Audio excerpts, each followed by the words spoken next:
Assalamualaikum. Kali ini saya ingin mengajak teman-teman untuk membahas soal pangan, kebun, dan menyambut peringatan Hari Krida Pertanian di podcastnya Agropedia.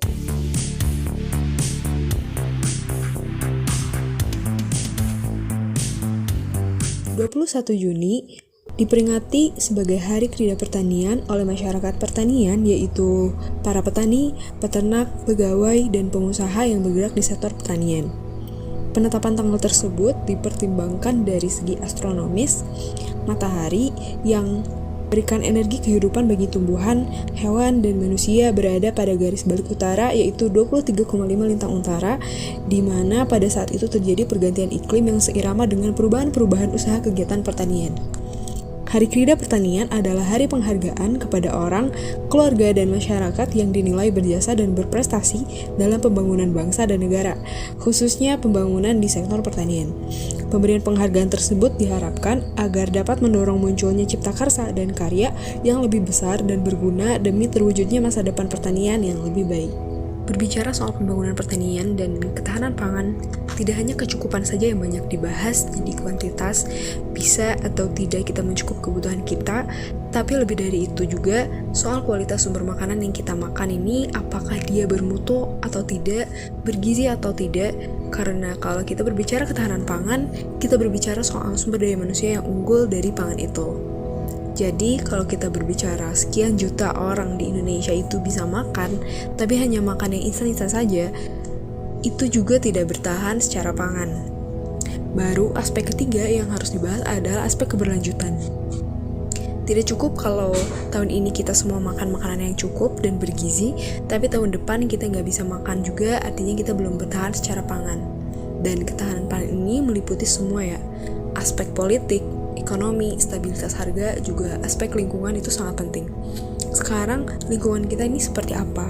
Apakah kita memikirkan lingkungan ketika kita berpikir untuk mengisi perut kita atau tidak? Dan yang selanjutnya saya akan bahas ke dalam 3 poin untuk mempermudah. Yang pertama, realita saat ini tuh seperti apa, tantangannya juga seperti apa. Kemudian yang kedua, mungkin ada solusinya, that's a grand design. Dan yang ketiga, kira-kira arah kita akan kemana. Yang pertama adalah the great dilemma, soal kecukupan pangan. Jadi Indonesia secara umum, kita belum bisa mencukupi kebutuhan dalam negeri sendiri. Kita masih cukup banyak impor, contohnya beras dari 9 negara untuk kita memenuhi kebutuhan Indonesia. Yang selanjutnya, yaitu kenyataan sumber pangan kita.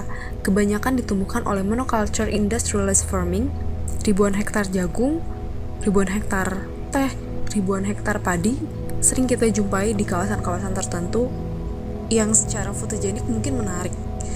Namun pada kenyataannya itu sangat melemahkan ekosistem kita karena kita menanam beribu-ribu hektar dengan hanya satu jenis tanaman. Akhirnya petani kita bergantung pada pupuk kimia. Kemudian mereka akan sangat rentan. Bayangkan saja ada satu jenis tanaman di lahan yang sangat luas, kalau satu terserang hama, semuanya tersebar, dan akhirnya petani harus mengambil keputusan untuk memupuk lebih banyak lagi ataupun menggunakan pestisida, herbisida yang juga akan memberi dampak negatif ke makhluk-makhluk kecil yang dapat menyuburkan tanaman dan tanah. Belum lagi jika penggunaannya berlebihan akan melahirkan mutan-mutan dan menyebabkan ketidakseimbangan ekosistem. Untuk ketahanan pangan kita belum cukup. Kualitasnya pun mengkhawatirkan dan keberlanjutannya mendekati nol. Lantas pertanyaannya, ada atau tidak solusinya? Sebetulnya solusinya sudah ada dari alam itu sendiri. Coba kita lihat hutan. Hutan itu bisa mencukupi seluruh kebutuhan makhluk hidup yang ada di dalamnya, mulai dari bakteri, protozoa, makhluk-makhluk kecil, kemudian mamalia dan predator-predator. Kualitasnya, soal keberlanjutannya bisa memenuhi 90% kebutuhannya sendiri, kecuali mungkin sinar matahari. Dia bisa membuktikan ketahanan pangan. Dan pertanyaannya, mengapa itu bisa terjadi? Ya, karena yang dirawatnya itu adalah ekosistem atau kebinekaannya. Kalau kita berbicara soal hutan, kita berbicara soal kebinekaan dalam ruang dan waktu. Di sana bisa panen sepanjang tahun, Mereka terus bertumbuh dan tidak pernah ada yang menyemai ataupun memupuk hutan, tapi mereka bisa menghasilkan ketahanan pangan mereka sendiri. Dan sebetulnya contoh ini sudah dipraktekkan beratus-ratus tahun lalu oleh manusia. Kita katakan masyarakat adat, mereka bisa melakukan ini dengan cara yang selaras dengan alam, tidak menentang hukum-hukum alam. Mereka hanya panen sekali dalam 1 tahun, panen padi, tapi kebutuhan mereka dapat terpenuhi, bahkan mereka punya stok sampai 3 tahun ke depan. Kita bisa bandingkan dengan bulog-bulog yang ada di Indonesia, hanya tahan sekitar 8-12 bulan, dan setelah itu kita harus impor. Apa yang mereka melakukan? Mereka melakukan ini dengan cara alami. Mereka menanam serempak dan tidak menggunakan kimia sama sekali, dan mereka merawat ekosistemnya.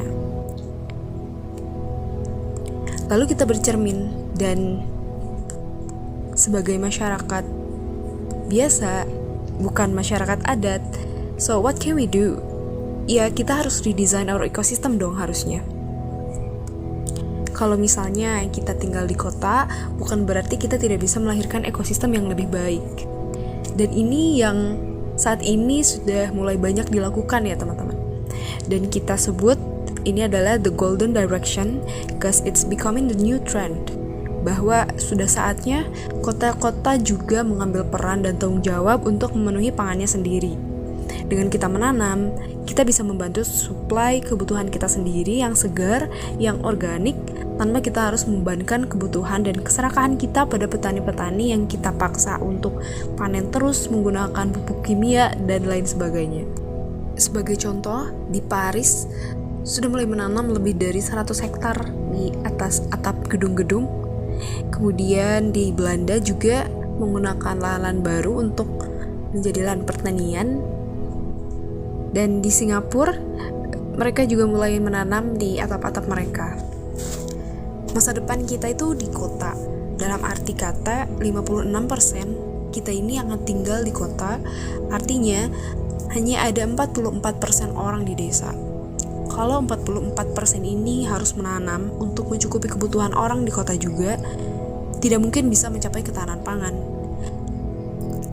Dan kalau berbicara soal kota dengan lahan sempitnya, sebetulnya tidak begitu menjadi halangan ataupun hambatan yang berarti, karena tumbuhan itu sumber. Yang tidak simpel itu ya manusianya. Tumbuhan hanya membutuhkan air, nutrisi dari tanah yang bagus, yang baik, ataupun media tanam lainnya seperti dari air yang disebut hidroponik dan lain sebagainya, dan juga sinar matahari yang cukup. Sisanya bergantung manusia. Jadi kalaupun ditanam di atas atap, buah-buahan dan sayur pun itu masih bisa tumbuh. Dan pertanyaan selanjutnya, apa kira-kira yang bisa kita mulai tanam? Yang pertama, kita bisa berusaha meniru cara kerja hutan yang tadi. Jadi ketika kita menanam, kita tidak hanya menanam satu jenis tanaman, tapi kita juga menghadirkan ekosistem dan keanekaragaman di sana. Teman-teman bisa menanam bunga agar serangga ataupun hewan-hewan yang memungkinkan mengganggu tanaman kita lebih tertarik dan tidak perlu memakan sayuran yang kita tanam. Kemudian bagaimana cara kita mengelola tanah agar tanah itu subur dan bagus tanpa bergantung pupuk kimia? We can fight food waste. Kita bisa memanfaatkan food waste karena mereka bahan organik yang bisa terurai dan itu bermanfaat sekali untuk mendukung kesuburan tanah atau media tanam kita. Jadi kita bisa mulai untuk mengompos di rumah. Dan yang terakhir, coba teman-teman lebih peka lagi terhadap pilihan, bahwa kita bisa membuat pilihan-pilihan yang lebih sustainable. Paling tidak, kalau kita tidak bisa menanam, you know it.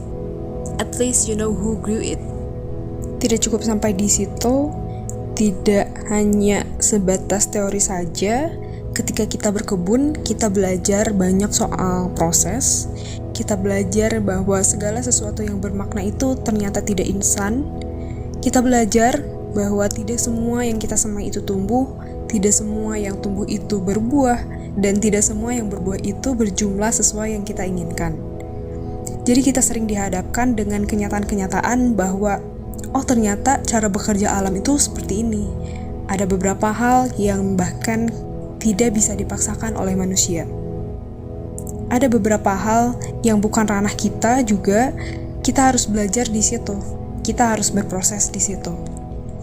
Dan tujuan kita berkebun adalah menghadirkan gaya hidup yang lebih mindful. Kita menjadi sadar, kita punya peran dan punya manfaat di konteks yang lebih luas. Ketika kita berkebun, seharusnya kita sadar kalau kita tidak bisa senantiasa sendiri menumbuhkan semua yang kita butuhkan sendiri. Kita butuh petani, kita butuh pasar, kita butuh konteks-konteks sosial seperti yang lainnya. Dan dengan berkebun, kita lebih sadar lagi bahwa ternyata kita bergantung pada orang-orang. Dengan begitu, harapannya bahwa kesadaran itu dapat melahirkan perilaku-perilaku seperti kita lebih simpati terhadap produk-produk lokal, kita lebih mencari cara untuk membeli langsung dari petani, kita tidak lagi komplain kalau produk lokal itu harganya lebih mahal daripada produk impor, karena kita tahu betapa susahnya menumbuhkan cabai misalnya. Jadi kesadaran yang dipupuk dari kebun melahirkan perilaku yang lebih sadar dan berempati terhadap saudara-saudari kita yang menumbuhkan makanan kita. Yang paling menyenangkan ketika berkebun adalah ketika kita menyemai sesuatu dan kita bisa panen buahnya. Kita panen kebaikan juga di situ, dimana ketika kita merawat sesuatu dan kita tawakal, kemudian pada akhirnya kita bisa petik hasilnya, kemudian berbagi ke sesama orang. Itu adalah makna yang sangat luar biasa. Dan itu bisa menjadi sebuah cerminan kalau alam saja bisa melakukan ini ke kita, seharusnya kita sebagai manusia bisa melakukan banyak manfaat untuk orang lain dan untuk alam itu sendiri. Dan seharusnya ada kebaikan yang bisa kita berikan juga ke alam.